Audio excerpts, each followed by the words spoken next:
고 신해철 씨 사인을 수사하고 있는 경찰이 장협착 수술을 한 S병원이 수술 장면 동영상을 촬영하지 않았다고 최종 결론 내렸습니다.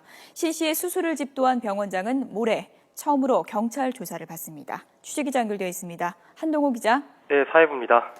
네, 그동안 수술 동영상이 과연 있는지 이 부분이 관심이었는데요. 결국 없다고 결론이 내려졌군요.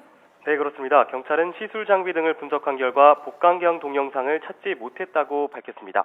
동영상이 있으려면 별도의 저장 장치가 필요한데 이전부터 저장 장치가 없었다고 설명했습니다.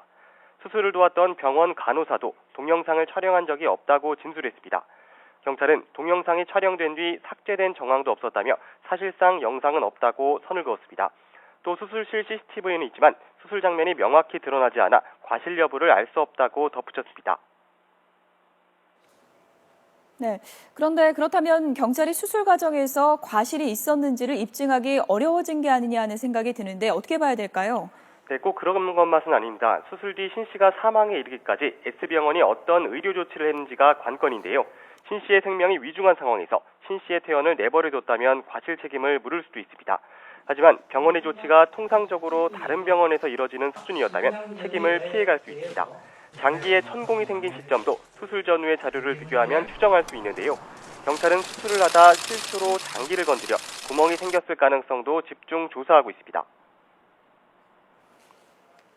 네, 그런데 말이죠. S병원의 의료소송이 처음이 아니다. 과거와도 환자와 의료소송을 했다는 사실도 지금 나오고 있던데요.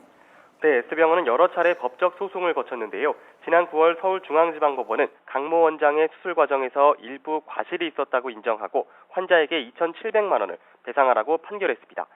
재판부는 병원장이 환자의 담즙 누출을 확인하고 적극적으로 치료했어야 하지만 이를 게을리했다고 밝혔습니다. 반대로 환자의 책임이 없다고 판결한 사례도 있는데요. 서울 동부지방법원은 위밴드 제거 수술을 받은 환자가 사망한 것과 관련해 직접적인 사망 원인을 제공했다고는 보기 어렵다며 강 원장의 손을 들어주기로 했습니다. 네, 정확한 진실을 가려내기 위해서 신 씨의 수술을 집도한 S병원의 병원장의 진술도 중요할 것 같은데요. 이번 주 일요일에 첫 조사를 받죠?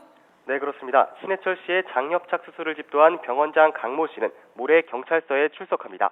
신부는 피고소인이기 때문에 참고인이 아닌 피의자입니다. 강 원장은 소환에 불응하지 않고 조율된 시간에 경찰서에 나올 것으로 보이는데요.